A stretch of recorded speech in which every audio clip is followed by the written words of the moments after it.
This story was submitted by Erin. This happened this past Labor Day weekend. I'm an 18-year-old female in my senior year of high school, and I am in no way, shape, or form a girly girl. I know how to use most weapons, and my stepmom owns a gun. Usually my brother and I aren't left home alone for long periods of time, but my dad and stepmom were having marital issues, so she was gone for the weekend on a camping trip with some work buddies. This will come into play later on. I usually don't scare easily, but what I am about to tell you was the most terrifying thing that has happened to me in my life. My dad works the graveyard shift at a health foods warehouse and leaves for work at 2 in the afternoon, and sometimes doesn't get home until 4 in the morning. My 14-year-old brother and I were home alone on Sunday night of Labor Day weekend. On the nights we didn't have to go to school the next day, we usually tried to stay up to see our dad for an hour or so until we all turned in. It was around 11 p.m., and we were watching Doctor Who on Netflix, when suddenly our 10-year-old black lab terrier mix, Sasha, started barking. My brother and I didn't pay her much mind, as she's always been known to bark at anything that moves on our property, including leaves falling from our trees. After she didn't stop, I scolded her, and she seemed to calm down a little, but she was still growling every few seconds. About 10 minutes later, she began to whine in between her growling. I was writing a paper for class, and was in the middle of trying to save it to my laptop, so I asked my brother if he could let her out. He went into the kitchen and opened the back door, and then called out, "I think there's a coyote in the field again." We have a field behind our backyard that alternates every year between corn and soybean crops. This year it was soybeans, so it was fairly easy to see if there was anything in the field. We often get loads of coyotes and other animals coming from the field, so we don't freak out about it too much. But I felt a weird sensation in my gut. I didn't feel right about the situation, and something in the back of my mind was telling me that I needed to check it out. So I got up and went out to look out the back door with my brother, and what I saw was not a coyote. It was a human figure, pacing in the field. I told my brother, who was still insisting that it was probably a coyote, to get back and to not go outside. "You don't need to freak out. It's probably just a coyote," he said, totally oblivious to the fact that a coyote does not walk on its hind legs. I locked the screen door, shut the main door, and locked the handle and the deadbolt. I did the same with the front door. Both of our neighbors housed at least one family member with some sort of mental disability, and they were known to do odd things like that. So I just made sure the house was secure, and my brother and I went back to what we were doing. About 45 minutes later, Sasha began to bark again, so I went to check the backyard.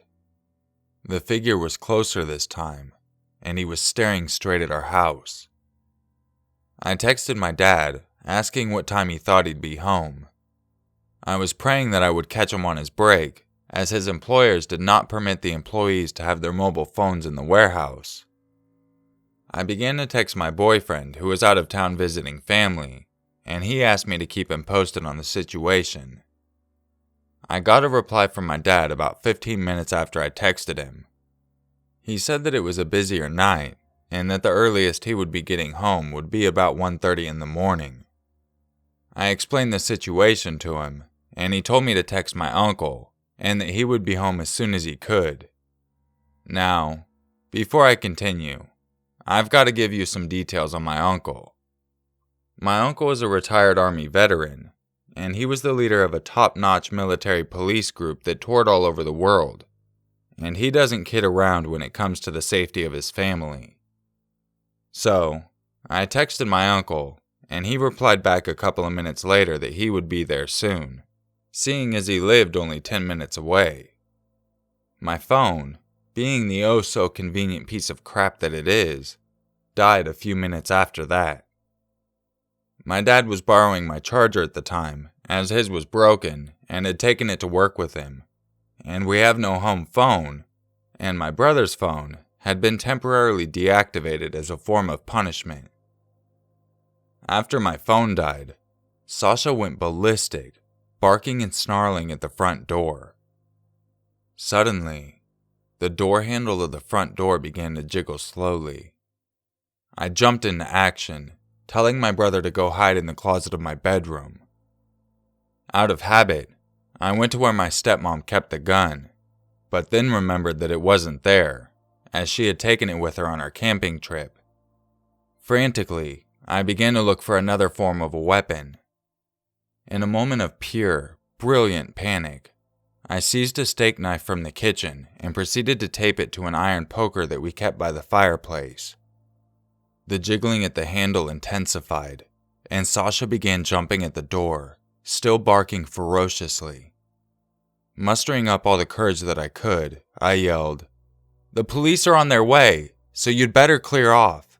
And if you're not gone, then you'd best hope that the police get here before my uncle does." I hoped that the person believed me when I said that I had phoned the police. The jiggling faltered for a moment, and then it sounded as though the door was being broken down. This person was trying to kick down my front door. It was only then when I really began to panic. I didn't know who was outside of the door, what their intent was, or if they were armed or not. I then saw a flash of headlights in the living room window and heard my uncle's truck pull into the gravel driveway. The kicking immediately stopped, and there was a knock at the door a few seconds later. "Who is it?" I called through the door, not wanting to unintentionally let in the would-be intruder. My uncle's voice called out from the other side of the door, confirming that it was him. I opened the door and ushered him inside. He took a flashlight and put Sasha on her leash and swept over our property and in the field with her. He came back and said that whoever it was had cleared off as soon as his truck had pulled into the driveway. I was shaking like mad.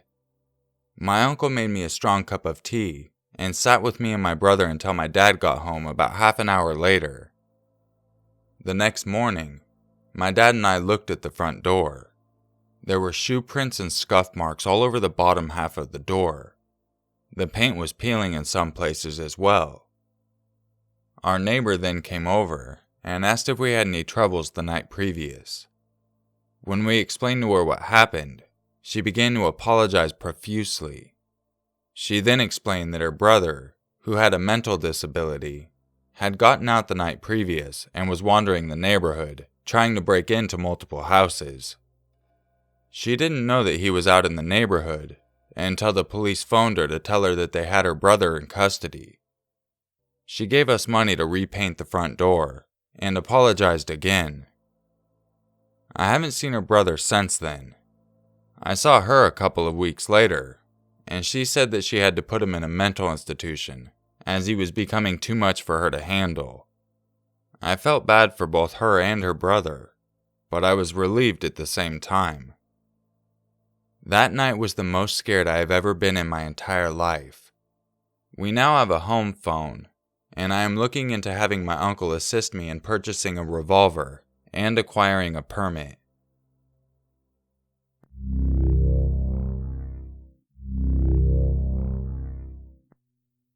This story was submitted by Stephanie. This took place about a year ago while living in Southampton, UK with my boyfriend.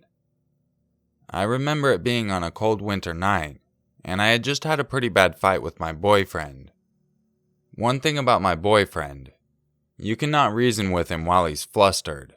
It's just a fight you won't win. So, I grabbed my coat and decided to take a long walk from our place to the parking lot outside of the mall.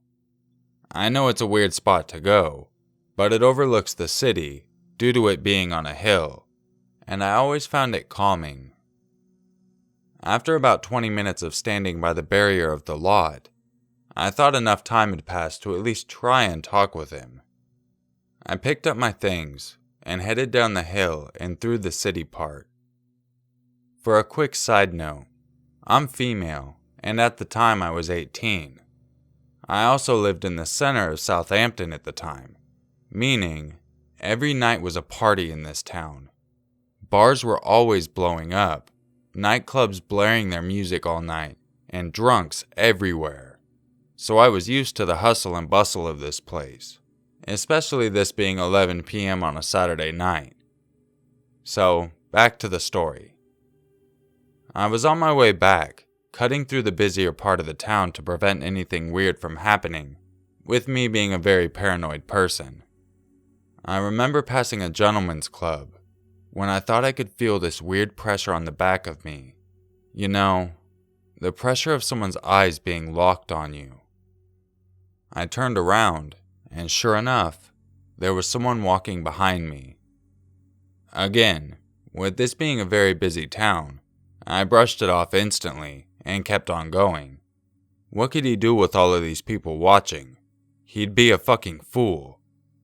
But, just to be on the safe side, I did what any young paranoid woman would do. I crossed the street at a random point and went into a shop or two. After going into the second shop, I didn't see him anymore. I knew it. Just some weirdo who was perving. I left the shop and continued down the road, but there it was again, the pressure of eyes on my back. I turned around, and yup, one guess who it was. Now I was starting to get a bit concerned. I was in that shop for a good 10 minutes before leaving. He would have had to been outside the shop in the shadows for all of that time waiting for me.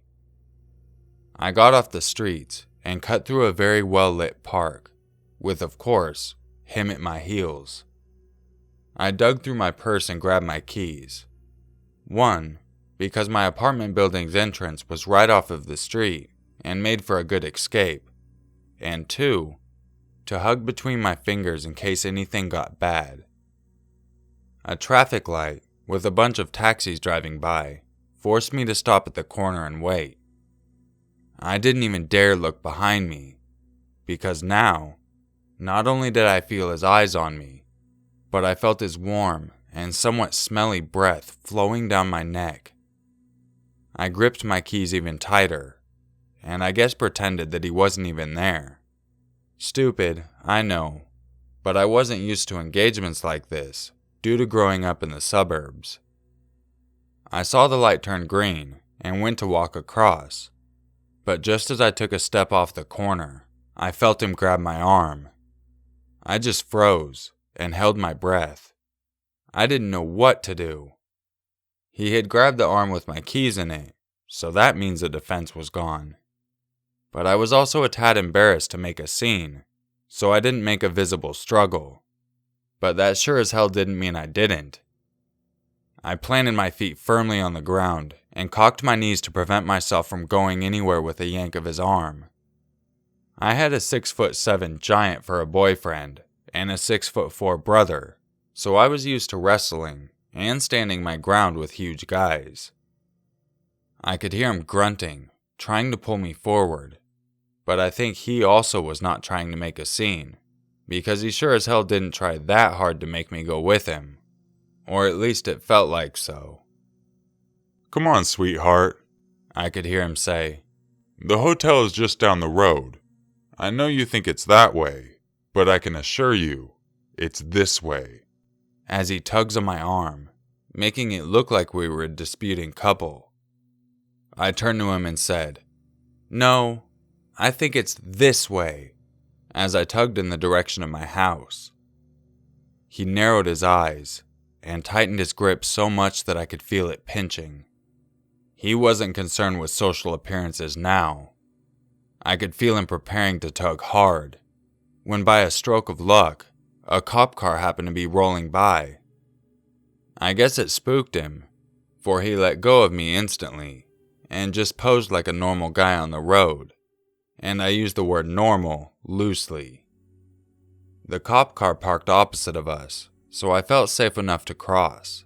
But before I did, he grabbed my arm one more time, and I'll never forget what he said to me.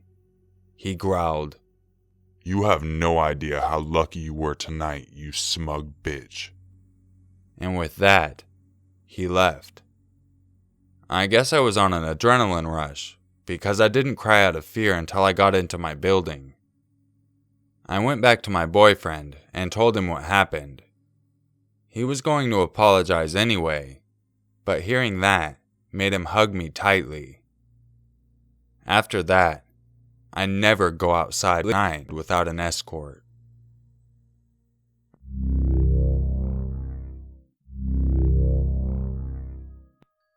If you enjoyed this video, you know what to do. If you would like a chance to have your story featured in an upcoming video, make sure you check the description for information on how to submit your story. For the first story, I can imagine how that would be a terrifying experience. You don't know who's on the other side of the door, and even if you did know it was a neighbor, obviously he wasn't someone you were going to let into your place. Thankfully your phone lasted long enough to make a phone call, and at least your uncle only lived a few minutes away. Otherwise this experience could have taken a really dark turn. For the second story, luckily an officer came by and parked on the side of the road, so you were able to get away from the guy. If you ever happen to find yourself in a situation like that again, I highly recommend you make a scene. Don't worry about looking like an idiot, because otherwise you're going to end up in someone's basement. I think looking like an idiot, even in case it is a false alarm, is a lot better than chancing what would happen, especially if he's already made physical contact and tried talking to you in a creepy way. Once again, I'm really happy an officer showed up, and very wise of you to not want to go out at night unless you had an escort. You never know who's out there. W. So, as a lot of you noticed on my social media, I've actually designed my first shirt, and I actually threw up another design on there as well. I've had a lot of inquiries on how you can purchase them, and now I am officially releasing them now that I've been able to check the quality. If you are interested in checking out my merchandise shop, I'll have a link in the description, as well as an annotation on the screen, and I'll put it in the comments. I don't only have t-shirts for sale, I have hoodies, sweatpants, pins, thermoses, all kinds of different merchandise to fit your specific needs. If you would like to go check it out, the address is shop.spreadshirt.com/yourmaker. I hope you all have a great day, and I'll catch you in the next video. And just remember, it's always scarier if it's true.